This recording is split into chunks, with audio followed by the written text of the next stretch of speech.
सिपाही सन्न रह गया। दुश्मन स्नाइपर की नजरें उस पूरे इलाके पर टिकी हुई थी। तभी नए सिपाही को समझ आया ध्यान भटकाना होगा। उसने तुरंत अपनी राइफल उठाई और बेतहाशा आसमान की तरफ गोलियां बरसाने लगा। गोलियों की आवाज़ सुनकर दुश्मन का ध्यान बटा और किस्मत से आंधी फिर से उठ गई।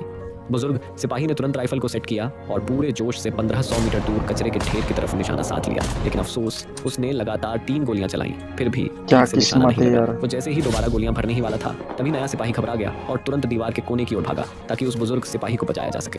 लेकिन जैसे ही दोनों मिल ही रहे थे, 6 गोलियों की बौछार ने उस बुजुर्ग सिपाही को छलनी कर दिया। नया सिपाही अपनी आंखों पर यकीन नहीं कर पाया। दुश्मन ने सिर्फ 2 गोलियां चलाई और उसका साथी सीधा स्वर्ग पहुंच गया।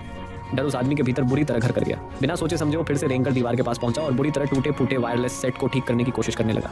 न जाने कौन सी लगता किस्मत है ये जाग गई, बस पुराने माइक में सच में हेडक्वार्टर की आवाज सुनाई देने लगी। लेकिन जैसे ही उसने मदद मांगने की कोशिश की, उसे एक अजनबी की आवाज सुनाई दी जो उसी हेडक्वार्टर से बात कर रहा था। एक ही पल में उसके मन में निराशा की लहर दौड़ गई। क्या वाकई कोई बचने का रास्ता नहीं था? लेकिन जिंदा रहने के लिए उसे एक आखिरी कोशिश करनी ही थी। शाम ढलते ही उसने फिर से हिम्मत जुटाई